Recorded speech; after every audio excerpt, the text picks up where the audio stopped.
morning, good afternoon, and good evening. Welcome to another episode of Arise and Shine. I hope you're doing well from wherever you're watching. This is our English language program from the platform of Christian Fellowship of Pakistan, and I am Miss Kamal George. A very warm welcome to all of you. जितने भी लोग हमें जहाँ कहीं से देख रहे हैं, I hope आप सब ठीक होंगे. हम आपको इस क्लास में वेलकम करते हैं because we हमेशा कहती हूँ कि we don't have only this space of class, but we also have big number of students around the world जो हमें देखते हैं, हमें appreciate करते हैं, हमें feedback भी देखते हैं. Even in country of Pakistan, when we go here and there and people हमारे से मिलते हैं और हमें बताते हैं कि वो हमसे सीख रहे हैं, तो हमें खुशी होती है इस चीज़ की कि this program that we have introduced thanks to Pastor Salek जिन्होंने इस project के बारे में सोचा, and I'm so honored कि I am part of this program. और हम आपको टेंसेस भी करवा रहे हैं. इससे पहले हम लोगों ने फोनिक्स करवाया था, फिर साथ हमने ब्लेंडिंग भी आपको कंटिन्यू करवाई. बेसिक थिंग्स जो इंग्लिश लैंग्वेज के लिए ज़रूरी हैं. सो टेंसेस क्योंकि वो पार्ट होता है इंग्लिश का जिसमें आपको सेंटेंस कंस्ट्रक्ट करने होते हैं. When you have to speak in English, आपने किसी से बात करनी है, आपको एक सेंटेंस बोलना है जैसे हम उर्दू में बोलते हैं. कोई प्रेजेंट में होता है, कोई पास्ट में होता है, कोई फ्यूचर में होता है. तो हम इस इंग्लिश में भी ऐसे टेंसेस का यूज़ करते हैं. पास्ट की बात करें या प्रेजेंट की करें या फ्यूचर की करें. हम क्योंकि पास्ट भी ख़त्म कर चुके हैं, उनकी सबकी टाइप्स हमने वन बाय वन की विद एग्जांपल्स. फिर हमने प्रेजेंट टेंस किया, उसकी हमने टाइप्स की, and now finally we are on future tense और उसकी भी हम टाइप्स कर रहे हैं. और इसकी हम वन बाय वन टाइप्स के साथ आपको एग्जांपल्स भी करवा रहे हैं ताकि आपको क्लियर हो कि किस तरह से इसको यूज़ करना है आपने और कैसे सेंटेंसेस में आपने इस टेंस को अप्लाई करना है. हम जितनी भी एक्सरसाइजेज होती हैं वो आप नेट पर भी देखें तो बहुत सारी एक्सरसाइज अवेलेबल होती हैं, लेकिन कभी हम यहाँ भी कराते हैं, कभी शॉर्ट टाइम होने की वजह से हम नहीं भी करवाते हैं. लेकिन हमारा पर्पज़ यही होता है कि आप साथ साथ चीज़ों को लिखें. नोट्स अवेलेबल हैं. आपको अगर लगता है कि चीज़ें जल्दी कराई जा रही हैं और यहाँ से जल्दी से मैं रब कर देती हूँ बिकॉज हमारे पास एक लिमिटेड टाइम होता है एपिसोड का, तो मोस्टली ऐसा होता है कि पढ़ाते वक्त जो मैं लिख रही हूँ थोड़ी देर बाद ही मैं रब कर देती हूँ और काफ़ी कुछ लिखा होता है बोर्ड पे, तो कहा जाता है कि नहीं आप जल्दी से रब कर देते हो तो हम सब लिख नहीं पाते. हमारा टाइम 2:30 भी एपिसोड चलती हैं, मंडे टू सैटरडे टाइम है, 8:30 भी शाम को चलती हैं, तो आप तब भी देख सकते हैं. और यूट्यूब पे भी अवेलेबल हैं, आप वहाँ भी अगर आपसे लगता है आपसे मिस हो गया है आप ऑनलाइन भी देख सकते हैं. इसके अलावा अगर आपको नोट्स चाहिए हैं तो नोट्स आर अवेलेबल ऑनलाइन. जितनी भी एपिसोड्स ऑनलाइन हैं आप नीचे देखेंगे, हर एपिसोड के नीचे एक लिंक होगा, क्लिक ऑन दैट लिंक, और उस लिंक पर जब आप क्लिक करेंगे और तो आपको बुक 1 और बुक 2 के 2 फोल्डर्स मिलेंगे. बुक 1 के अंदर सारी पिक्चर्स और जो बहुत स्क्रैच से जिन्होंने इंग्लिश करनी है, जिनको बिल्कुल भी इंग्लिश का नहीं पता, उनके लिए बुक 1 का फोल्डर बनाया गया है. सब चीज़ें पढ़ाई गई हैं, वही नोट्स हैं वहाँ पर.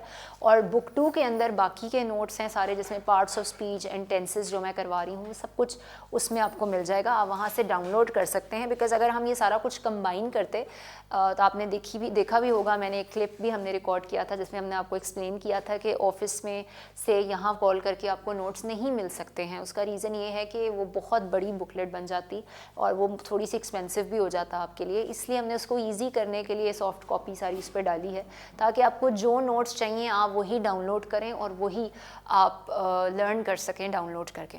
हम लोग कर रहे हैं future continuous tense. I will go quickly on that. Future continuous tense की हमने अफर्मेटिव्स कर लिए थे.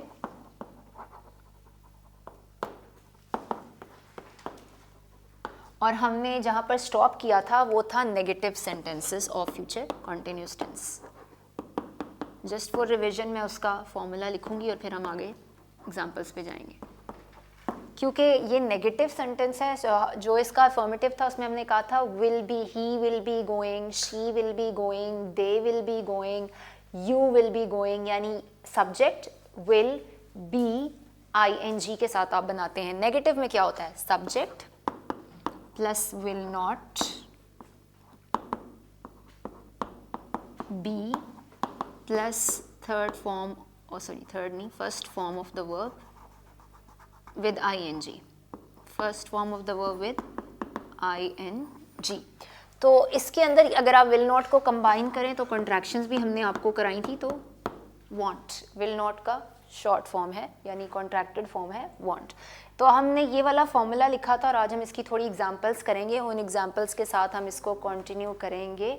ओके, हम बात करेंगे सब्जेक्ट will not be और first form of verb with ing। will not की कॉन्ट्रैक्टेड फॉर्म क्या है? want। अब सब्जेक्ट में कुछ भी हो सकता है, he, she, it, कोई नेम हो सकते हैं, कोई नाउन हो सकता है, they, we, you सभी हो सकते हैं। तो हम कुछ एग्जांपल्स करेंगे, देन विल मूव ऑन। जैसे मैं कहती हूँ I will not be going to the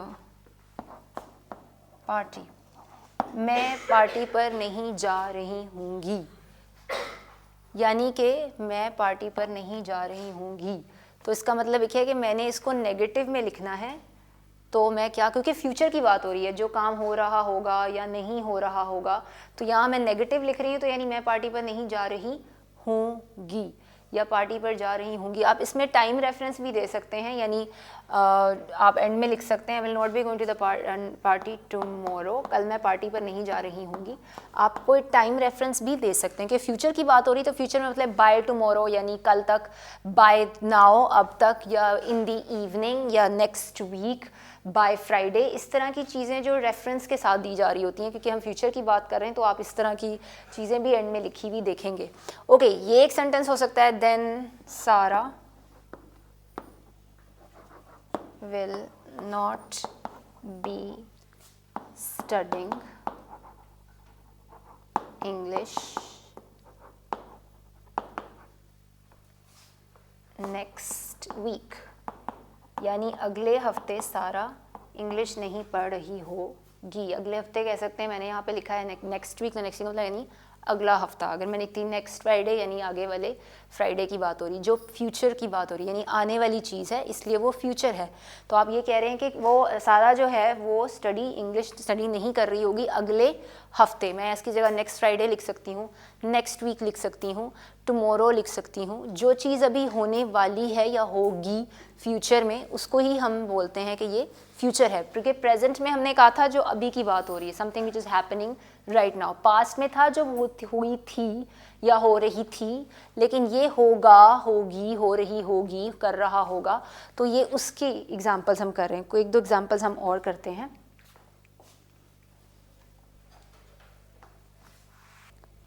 okay, Jack and John will not be singing in the concert tomorrow। Jack और जॉन दो लड़के हैं और उनके बारे में बात करेंगे। कल वो कॉन्सर्ट में नहीं गा रहे होंगे, यानी वो नहीं गाएंगे या नहीं गा रहे होंगे। तो मैं इसको उर्दू में तो ऐसे बोल सकती हूँ कि वो नहीं गाएंगे या नहीं गा रहे होंगे, दोनों तरह से यूज़ कर सकती हूँ। लेकिन इंग्लिश में अगर मैं इसको लिख रही हूँ तो फ्यूचर कंटिन्यूस टेंस है, तो मैं लिखूँगी Jack and John will not be singing in the concert tomorrow. कल नहीं गाएंगे वो, यानी वो नहीं गा रहे होंगे। तो मैं इनको दोनों तरह से उर्दू में बोल सकती हूँ, लेकिन इंग्लिश में इसको मैंने फ्यूचर कॉन्टिन्यूस टेंस के साथ लिखना है। तो वो इसके साथ वही फॉर्मूला मैंने आपको दिया था। जैक एंड जॉन अब दो लोग हैं, अगर मैं इनका प्रोनाउन यूज़ करूँगी तो क्या करूँगी? They will not be singing in the concert tomorrow. और अगर मैं विल नॉट का शॉर्ट लिखूँ तो क्या होगा? अगर मैं इसको यू कर दूँ, यू वॉन्ट बी singing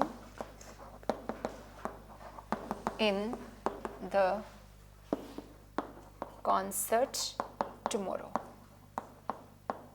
यानी तुम कल नहीं कॉन्सर्ट में नहीं गा रहे होगे, कल तुम कॉन्सर्ट में नहीं गाओगे। ये दोनों तरह से यूज़ होता है उर्दू में। इंग्लिश में उसको आपने फ्यूचर कॉन्टिन्यूस के साथ लिखना है, तो वही स्ट्रक्चर फॉर्मूला यूज़ करेंगे जो मैंने बताया था। चाहे यू हो, आई हो, इसकी जगह मैं ये भी लिख सकती हूँ, I want B singing in the concert tomorrow, she will not be singing in the concert tomorrow, he will not be singing in the concert tomorrow, we will not be singing in the concert tomorrow। Subject कोई भी हो, सबके साथ आपने pattern क्या लगाना है? will, not, be और first form of verb with ing, क्योंकि sing is the first form, sang या sung का मैंने यूज नहीं किया, sing with ing first form के साथ। इसी तरह study ing के साथ क्या हो गया? studying। यानी इन दोनों सारे सेंटेंसेस के अंदर मैंने फर्स्ट फॉर्म का यूज़ किया है वर्ब की विद ing, और विल बी जब पॉजिटिव होंगे वहाँ लगाऊंगी, विल नॉट बी तब जब आपको उसको नेगेटिव में लिखना है, क्योंकि नॉट इंडिकेट कर रहा है यहाँ पर नेगेटिव को, चाहे आप विल नॉट लिखें या वॉन्ट लिखें, ये आपकी मर्जी है। Okay, now let's go two questions. अब अगर आपने इंट्रोगेटिव सेंटेंस बनाना है, यानी क्वेश्चन में बात करनी है, किसी से सवाल करना है यूजिंग फ्यूचर कॉन्टिन्यूस टेंस, तब आप क्या फॉर्मूला यूज करेंगे? विल पहले आ जाएगा प्लस सब्जेक्ट, एस जो है वो सब्जेक्ट को इंडिकेट कर रहा है, शायद मैंने पीछे भी एस लिखा था, तो मैंने पहले भी बताया था कि if I write S it means the subject. Be plus first form of verb and ing, यानी कि आपने अब सब्जेक्ट को ले जाना है बाद में, विल आ जाएगा पहले। तो आप क्या सब्जेक्ट में क्या क्या आ सकता है? He, she, it, you, we, they and I, इनमें से कुछ भी आ सकता है। आई, वी, यू, दे हो, ही, शी, इट हो, सबके साथ आपने विल लगाना है। हमने पहले भी विल और शेल की बात की थी कि विल और शेल दोनों एक ही चीज़ को रिप्रेजेंट करते हैं। आप शेल भी यूज़ कर सकते हैं, आप विल भी यूज़ करते हैं, लेकिन ज़्यादा कॉमनली ग्लोबली जो यूज़ किया जाता है वो विल है। It's more common than shall. Okay, now let's make sentences. क्योंकि क्वेश्चन है तो अब हम लिखेंगे विल शी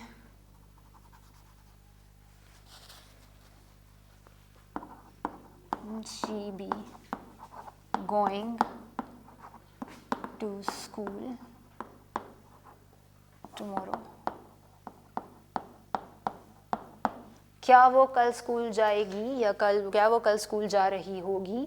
आप दोनों तरह में, अब विल पहले आ गया, she is the subject, be जो हम लगाया था first form go, went, gone, go के साथ मैंने क्या लगाया है? ing, तो वो क्या हो गया? गोइंग। आगे आपका ऑब्जेक्ट यानी जो बाकी का सेंटेंस है टू स्कूल टुमारो। यहाँ one more, will they be writing an essay? क्या वो ऐसे लिख रहे होंगे, क्या वो ऐसे लिखेंगे? ये आप डिपेंड करता है कि आप किस सेंस में इसको बोल रहे हैं, चाहे लिखेंगे या लिख रहे होंगे, किसी टाइम रेफरेंस के साथ बता दें, by tomorrow, by the evening, या will you be finishing your work by tomorrow, ये भी लिख देती हूँ मैं ऊपर। Will you be finishing your work by, कोई नाम लिख देते हैं, bye Saturday.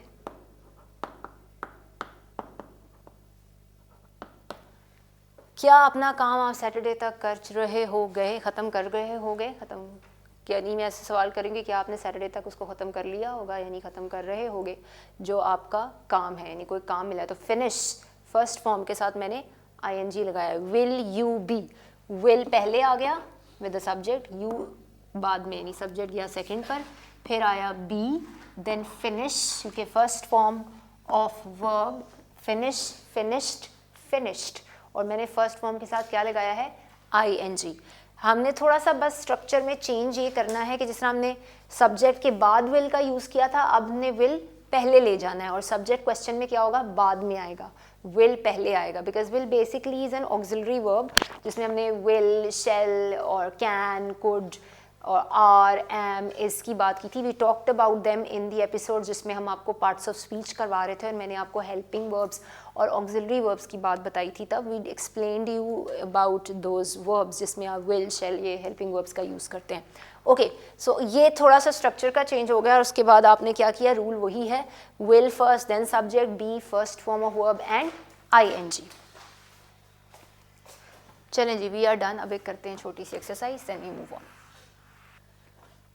Okay, because we are done with the future continuous tense, और उसी से रिलेटेड कुछ सेंटेंसेस मैं लिखूंगी और हम यहाँ पर एक्सरसाइज करेंगे just for the practice. She will be, मैं लिख देती हूँ,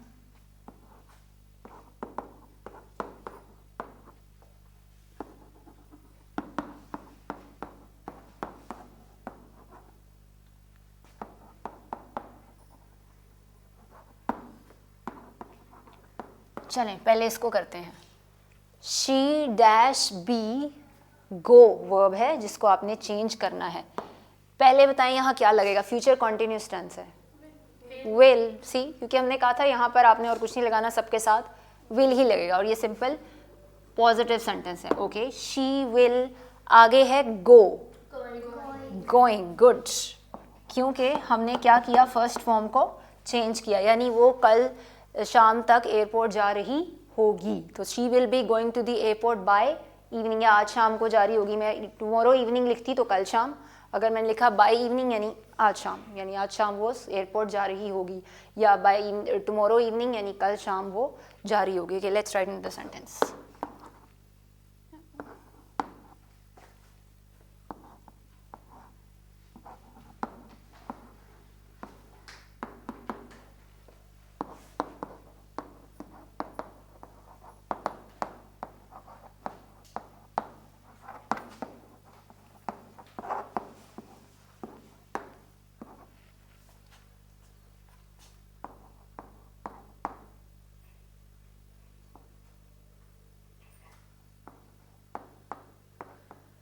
ओके, अब क्लू क्या है, हमें ये पता है कि ये सेंटेंस है, लेकिन यहाँ मैंने 2 डैशेस पहले लगाई हैं, G dash dash B dash again, और फिर in the factory next month, यानी अगले महीने की बात हो रही है।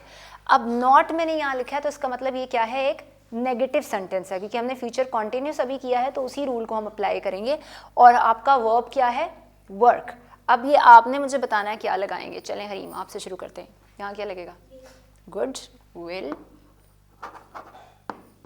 उसके बाद वटा, गुड, विल, नॉट, यहाँ वर्किंग, गुड, क्योंकि वर्क मैंने ऑलरेडी आपको बताया है कि जो वर्ब है जो यहाँ यूज होने वाला है। तो हुआ क्या, she will not be working in the factory next month, यानी अगले महीने वो फैक्ट्री में काम नहीं कर रही होगी, यानी वो फैक्ट्री में नहीं होगी या वो छोड़ देगी फॉर सम रीज़न। तो मैं अगर इसे इंग्लिश में बताना चाह रही हूँ कि अगले महीने वो फैक्ट्री में काम नहीं कर रही होगी, तो मैं इसको इंग्लिश में कैसे बोलूँगी, she will not be working in the factory next month. Next month मुझे ये बता रहा है कि ये किसकी बात हो रही है, फ्यूचर की, यानी वो ऐसी चीज़ जो फ्यूचर में होगी, यानी ऐसा होगा कि वो फ्यूचर में काम नहीं कर रही होगी। Okay, one more.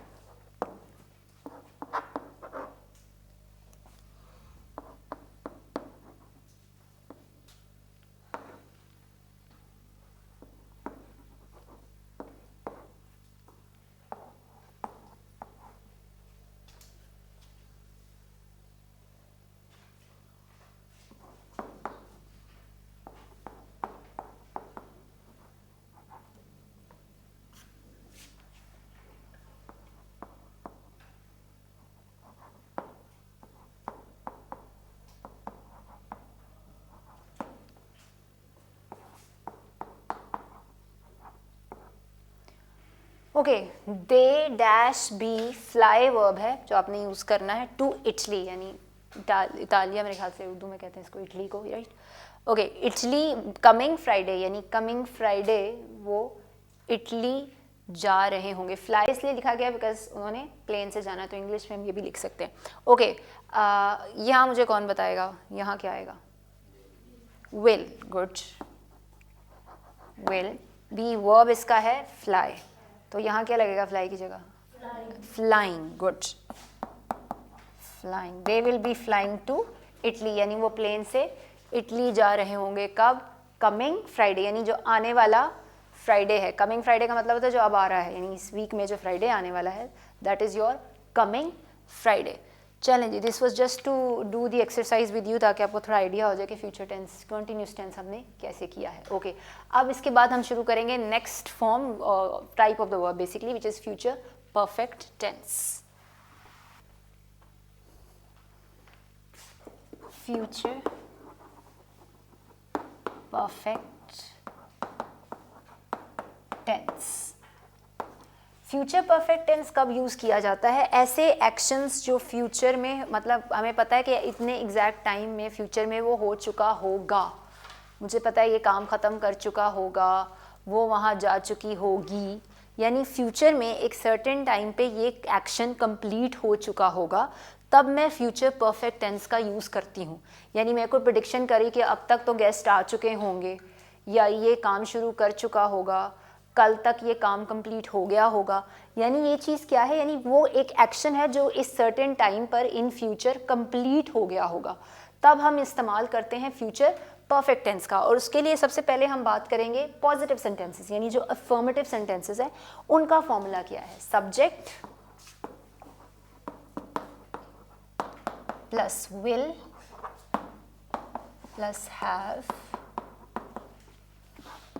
Plus past participle. Past participle is the third form of verb. और आगे आपके पास कोई सेंटेंस हो सकता है, मोस्टली कोई टाइम रेफरेंस भी हो सकता है, और या वैसे कोई आगे चीज़ लिखी हो सकती है, लेकिन ये इसका जनरल सा स्ट्रक्चर है, आपको बनाना कैसे है। अगर सेंटेंस सब्जेक्ट मैं बार बार डिस्कस कर चुकी हूँ आपके साथ कि सब्जेक्ट का मतलब होता है कोई भी नाउन, कोई भी प्रोनाउन आप जो यूज़ करते हैं जिसके बारे में सेंटेंस लिखा जा रहा है, वो क्या है, सब्जेक्ट है। We also discussed about subject and predicates, subject verb object, ये हमने काफ़ी पहले बात की थी इन सारी चीज़ों की। सो प्लीज़ यू कैन री watch those episodes on YouTube, क्योंकि वहाँ पड़ी हुई है सारी एपिसोड जहाँ आप इनके बारे में डिटेल स्टडी कर सकते हैं। Okay, subject, will, have and third form of the verb. Let's write one sentence.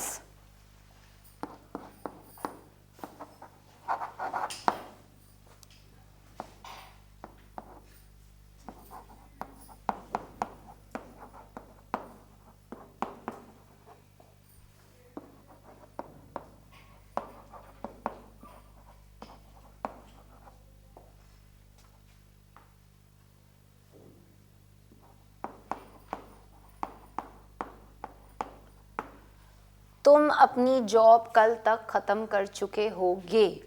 By tomorrow का मतलब है नहीं कल तक, ठीक है। यहाँ बाय टुमारो लिख दें, बाय इवनिंग लिख दें, बाय फ्राइडे लिख दें, बाय अगर नेक्स्ट मंथ है तो आप बाय दिसंबर लिख दें, कुछ भी आप यहाँ लिखते हैं, पर बाय क्यों लगाया कि यानी तब तक, यानी उस टाइम, यानी कल तक वो अपना काम ख़त्म कर चुका होगा। तो मैं इसको कह रही हूँ you will have done your job, यानी तुम अपना जॉब का काम, यानी जो काम है वो ख़त्म कर चुके होगे कल तक। अब हुआ क्या है, you is your subject, will हमने वैसे ही लगाया है, हैव क्योंकि यहाँ पर सबके साथ ही हैव लगेगा, नो यूज़ ऑफ हैज़, क्योंकि हमने ये बात की थी प्रेजेंट में जहाँ हैज़ लगता है या हैव लगता है, पास्ट में हमने कहा था सबके साथ हैड लगता है, फ्यूचर में इट्स ऑलवेज विल हैव, वो चेंज नहीं होगा, ऐसे ही रहेगा। सब्जेक्ट चेंज हो सकता है, इसमें आई आ सकता है, यू आ सकता है, ही आ सकता है, शी, इट, दे, वी, कुछ भी आ सकता है, लेकिन ये जो आगे चीज़ है वैसी रहेगी। And this is the third form of the word, ये वर्ब सॉरी डन किसकी थर्ड फॉर्म है, do, did second form and done. By the way we also did the forms of the verbs, और अगर आपके पास notes नहीं है, ये भी नोट्स में पढ़ी हुई हैं जहाँ फॉर्म्स वर्ब्स की बहुत ज़रूरी है। मैं कई बार ये टेंसेस कराते वक्त आपको ये रिमाइंड करवाती हूँ कि please do learn the forms of the verbs, क्योंकि अगर आपको टेंसेस बोलने हैं तो आपको वर्ब्स की फॉर्म आएंगी तो आप उनको सेंटेंसेस में अप्लाई करेंगे ना। अगर मुझे कैसे पता है कि मुझे डन लगाना है, because I know that do, did, done में थर्ड फॉर्म डू की क्या है, डन। अगर मुझे आती होगी तो ही मैं उसको अप्लाई कर सकूंगी। So please try to learn the forms of the verbs. Notes में भी पढ़ें या वहाँ से भी ले सकते हैं। अगर आपके पास कोई बुक है इंग्लिश ग्रामर की आप ख़रीद सकते हैं तो प्लीज़ गो अहेड, वहाँ भी काफ़ी सारी ग्रामर की बुक्स में एंड पर या बीच में कहीं ग्रामर की बुक्स में, इंग्लिश ग्रामर की बुक्स में दी होती हैं फॉर्म्स वर्ब्स की, तो वो please buy them if you can, if not then the notes are free and they are available online. आप वहाँ से एपिसोड जब देखते हैं वहाँ नीचे लिंक पे जाएं तो वहाँ भी आपको ये नोट्स मिल जाएंगे, तो वहाँ से भी आप लर्न कर सकते हैं। अगर आप वैसे इंटरनेट से लर्न करना चाहते हैं you can. Okay, let's do another example. एक चीज़ आपने याद रखनी है कि फ्यूचर परफेक्ट टेंस के अंदर आपको सिग्नल टाइम एक्सप्रेशंस दिए जाएंगे। These are called signal words. Why signal, कि इसका मतलब है कि यहाँ पर सिग्नल क्यों कह रहे हैं हम, क्योंकि इससे आपको ये समझ आ जाएगा कि अच्छा यहाँ पर हमने फ्यूचर परफेक्ट टेंस का यूज़ करना है। जिस तरह मैं कहती हूँ by then, by tomorrow, by evening, till that day और अनटिल टुमारो, या मैं कहती हूँ by Friday, next month, next week, ये सारे टाइम एक्सप्रेशंस हैं।